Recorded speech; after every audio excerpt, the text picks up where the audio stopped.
You know what they don't teach us? That love isn't a contract to carry hurt forever. I don't want anyone to suffer the way I did.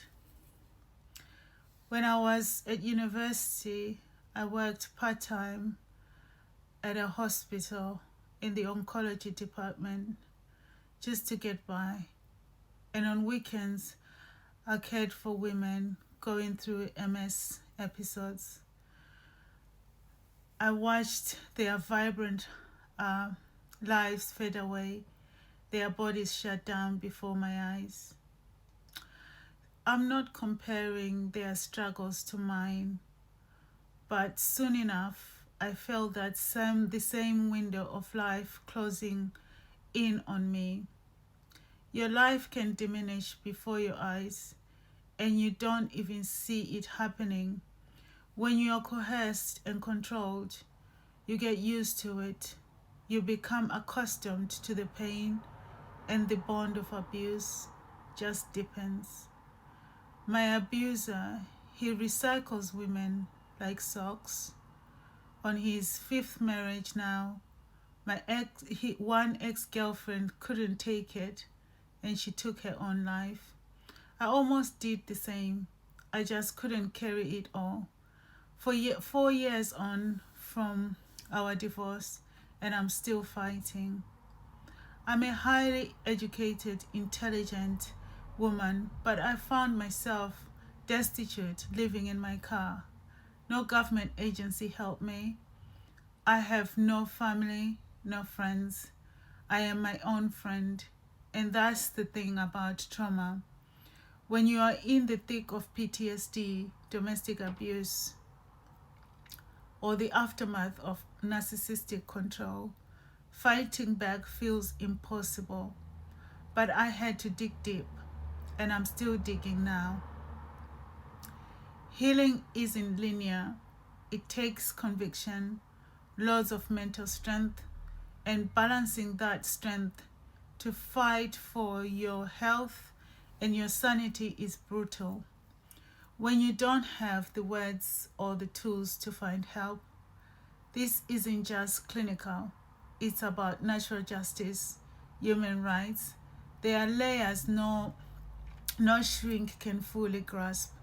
They can tell you what to do, but I don't think they truly understand what you are living through.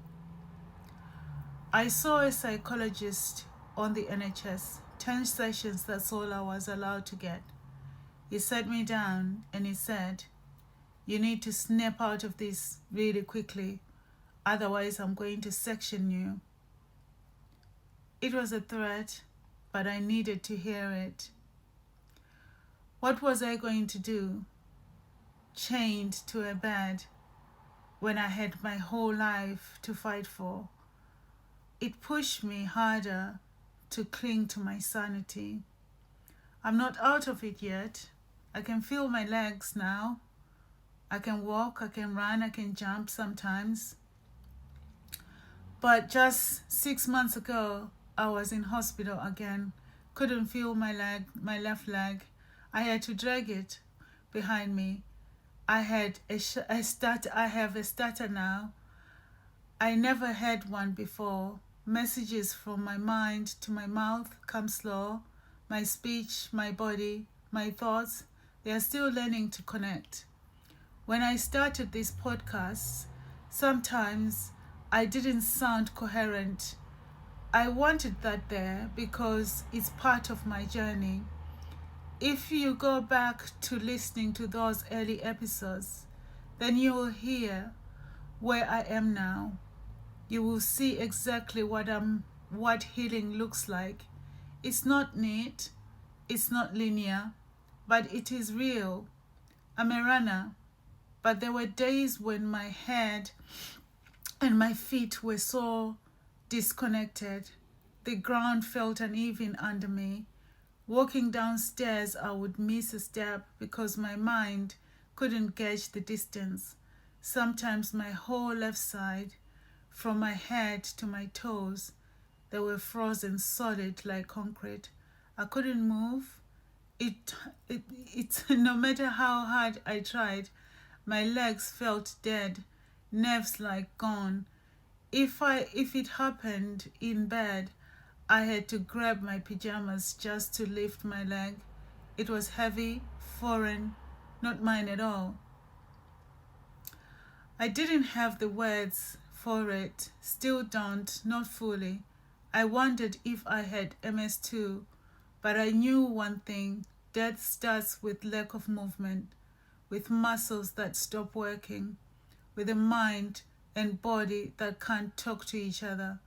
If I didn't fight back for my health and my well-being, I'll be lost. Trauma is a horrible disease. I don't think people truly grasp how a narcissist can shatter your entire life, how domestic abuse can cripple you for good, how government agencies claim to be trauma-informed, but they are disconnected, even cruel when you show up homeless, destroyed by the people or the person you love the most. The pain of knowing someone you cherished could hurt you so deeply. There is nothing like it in this world. And for so long, we tell ourselves, I have put up with this far, I can keep going. But who told you that just because you have tolerated it before, that you gotta keep tolerating it? You will care until you don't. And when you don't, doors close without announcements. It's not a threat, it's not a punishment, it's a quiet, fierce act of coming home to yourself. I reached out for help and found nothing, but I refused to let that stop me. From my journey came my book, Silence Screams Loud Strength, Homeless, Not Defeated, the little voice that roared, and Healing from Within. I designed my own MMPE method. That's move, meditate, plan, execute, to bridge the gap between the broken mind and the body. I now have 82 podcast episodes strong, an intense library of acceptance, healing, meditation, and somatic work. Every episode ends with guided meditation, affirmations, and journal prompts.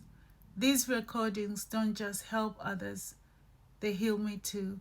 You will hear the shattered, the pauses, the moments where words took time to find their way out. That's not a flaw, it's proof that we are fighting our way back. This is a pandemic, and narcissistic and domestic abuse, and it needs to be quarantined ASAP. If you are feeling disconnected, if your body feels foreign, if you are fighting just to stay alive, join me on Silence Screams Loud Strength, the podcast.